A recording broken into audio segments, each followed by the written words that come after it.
Imagine being the most generous person in the room, always helping, always saying yes, always putting others first. And yet, instead of appreciation, you feel overlooked, even disrespected. Ever wondered why? What if the very thing you believe makes you a good person is also making you an easy target for mistreatment? Sounds strange, right? But let's break it down. Generosity and kindness are often seen as virtues, qualities that make the world a better place. We're taught to be selfless, to give freely, and to expect nothing in return. But what if I told you that excessive generosity could actually backfire? That the more you give, the more some people might take you for granted. Today, we're diving into why generosity can sometimes lead to disrespect and how understanding this paradox can empower you in your relationships and interactions. Number 1. The Stoic perspective on generosity. Stoicism is centered around wisdom, discipline, and virtue. Stoics believe in being generous, not for external validation, but because it aligns with their values.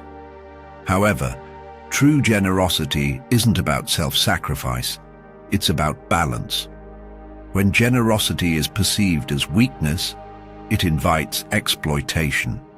If your giving nature stems from a desire to be liked or accepted, people may begin to take advantage of it. Stoics teach us that generosity should come from a place of strength, not insecurity. If kindness lacks boundaries, it becomes a vulnerability.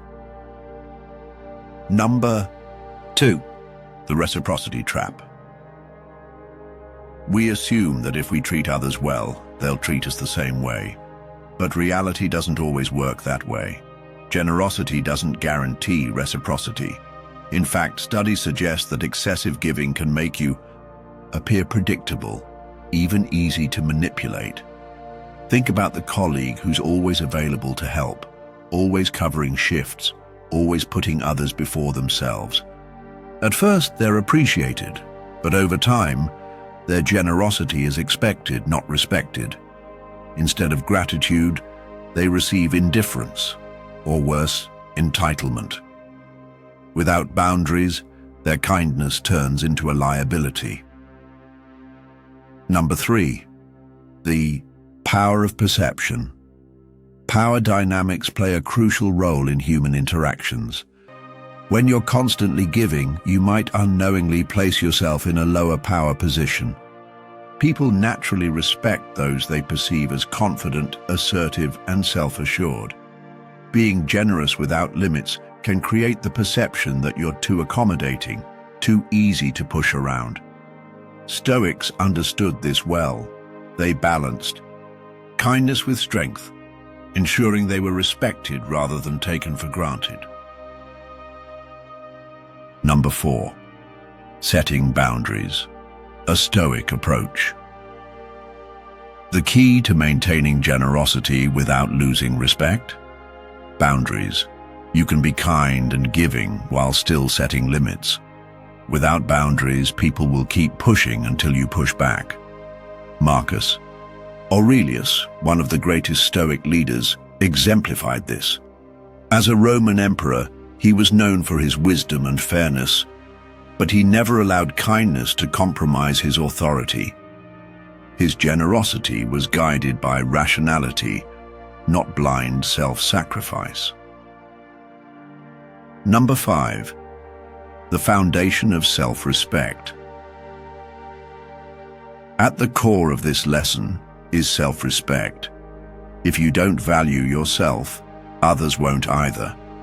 True generosity should never come at the cost of your dignity. Knowing your worth means recognizing when to give and when to say no. Stoics emphasized inner strength, the ability to act with virtue without being swayed by external validation. If you respect yourself, others will follow suit.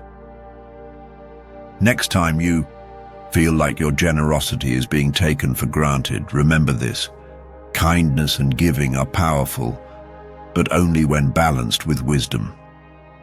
Set boundaries. Protect your self-respect. Give, but never at the expense of your dignity. What do you think? Have you ever felt disrespected because of your generosity? Let's talk in the comments. Stay strong, stay wise, and remember, true generosity is about strength, not sacrifice.